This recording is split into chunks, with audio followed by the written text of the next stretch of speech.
ചെങ്ങന്മാരെ ഇതെന്റെ വീട്ടിലുണ്ടായ പൂച്ച കുഞ്ഞുങ്ങളാണ് കേട്ടോ. 4-5 വർഷം ഇതിന്റെ പേരൻസിനെ നല്ലപോലെ നോക്കുന്നു. പക്ഷെ അവരിപ്പോഴാണ് ബ്രീഡായത്.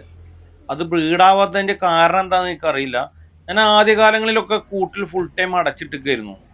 ഇപ്പൊ ഞാൻ പകല് ഫുള്ള് വീടിനകത്ത് വിടും, രാത്രി കൂട്ടിലിടും ചെയ്യും. അങ്ങനെ ചെയ്തപ്പോഴാണ് ഇത് ബ്രീഡായത്. അതെന്നോട് എൻ്റെ ഒരു കൂട്ടുകാരൻ പറഞ്ഞിട്ടോ, ഫുൾ ടൈം കൂട്ടിലിട്ട് കഴിഞ്ഞാൽ പ്രശ്നങ്ങളാണ്, ഇതേപോലെ തുറന്ന് വിട്ട് കഴിഞ്ഞാൽ അവർ ബ്രീഡാവുള്ളൂ എന്ന് 2-3 പേര് പറഞ്ഞിരുന്നു. കാരണം അവർക്കൊക്കെ ഈ സെയിം ഇഷ്യൂസ് ഉണ്ടായിരുന്നു എന്ന് പറഞ്ഞു. അപ്പോൾ എന്തായാലും ഞാനത് പരീക്ഷിച്ചു. സംഗതി അവർ ബ്രീഡായി. 5 കുഞ്ഞുങ്ങളുണ്ടായിട്ടോ. 3 എണ്ണം നമ്മളെ കിങ്ങിണിയുടെ പോലെയാണ്, വെള്ള കളറാണ്. 2 എണ്ണം മിട്ടുണ്ട പോലെ റെഡ് ഗോൾഡൻ കളറ്. എന്നാ കുസൃതി രവന്മാര് കൂടിൻ്റെ ഉള്ളിലാക്കുമ്പോൾ ഭയങ്കര അലമ്പ. പുറത്ത് വിട്ട് കഴിഞ്ഞാൽ പിന്നെ പറയണ്ട. ഇവരെ ഈ ക്യൂട്ട്നെസ് കാണാനാട്ടോ രസം. ഈ പ്രായത്തിലാണ് ശരിക്കും പൂച്ചക്കുഞ്ഞുങ്ങളെ കാണാൻ രസം. ഭയങ്കര വികൃതിയും ഭയങ്കര കളിയും. നമുക്ക് മനസ്സിനൊക്കെ എന്തെങ്കിലുമൊക്കെ വിഷമം ഉണ്ടെങ്കിൽ കുറച്ച് നേരം ഒരിടത്ത് പോയി ഇരുന്നാൽ മതി, അതൊക്കെ പമ്പ കിടക്കും.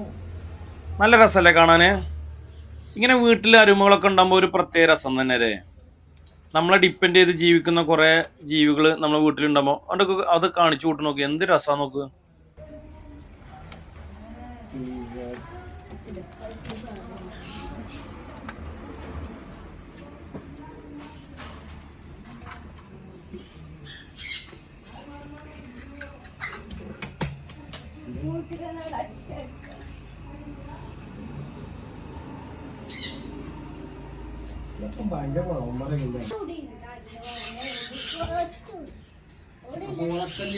ഭയങ്കര സങ്കടക്കാരുണ്ട് കുട്ടികളൊക്കെ വേറിട്ടാലേ